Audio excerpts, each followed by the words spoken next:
নমস্কার, নির্ভেজাল নিউজ চ্যানেলে আপনাদের সকলকে স্বাগত জানাই।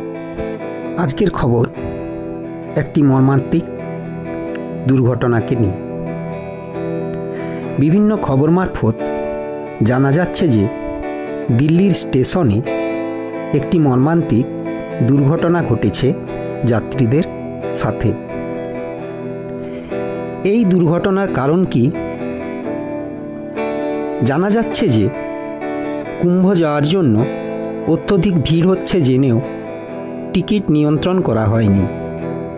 এই অত্যধিক ভিড়কে নিয়ন্ত্রণ করার মনে হয় কোনো সুব্যবস্থা ছিল না বলেই মনে করা হচ্ছে, যার জেরে এই দুর্ঘটনাটি ঘটতে পারে বলে অনুমান করা হচ্ছে। বিভিন্ন খবর অনুযায়ী 3 জন শিশু ও 11 জন মহিলা সহ মোট 18 জনের মৃত্যু হয়েছে বলে জানা যাচ্ছে। এই নিয়ে অবশ্য নির্ভেজাল নিউজ চ্যানেল এই খবরের পুরো সত্য যাচাই করে উঠতে পারেনি। খবর অনুযায়ী 14 নম্বর প্ল্যাটফর্মে ছিল প্রয়াগরাজগামী ট্রেনটি।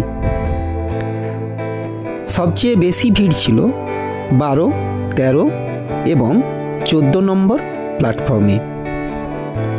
ট্রেনে ওঠাউঠিতে তাড়াহুড়োর কারণেই ঘটনাটি ঘটেছে বলে মনে করা হচ্ছে।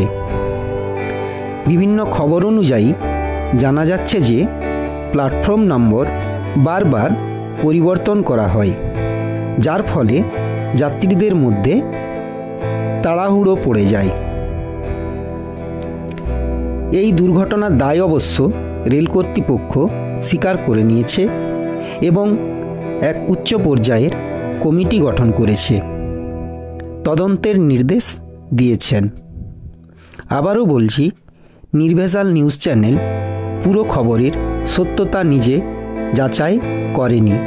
বিভিন্ন সূত্র মারফত খবরগুলি আপনাদের কাছে তুলে ধরলাম মাত্র।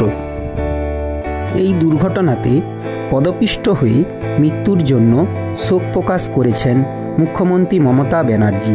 তিনি এই নিয়ে একটি টুইটও করেছেন। এছাড়াও দিল্লিতে পদপিষ্টের দায় রেলমন্ত্রীর দাবি লালু প্রসাদ যাদবেরও। ধন্যবাদ।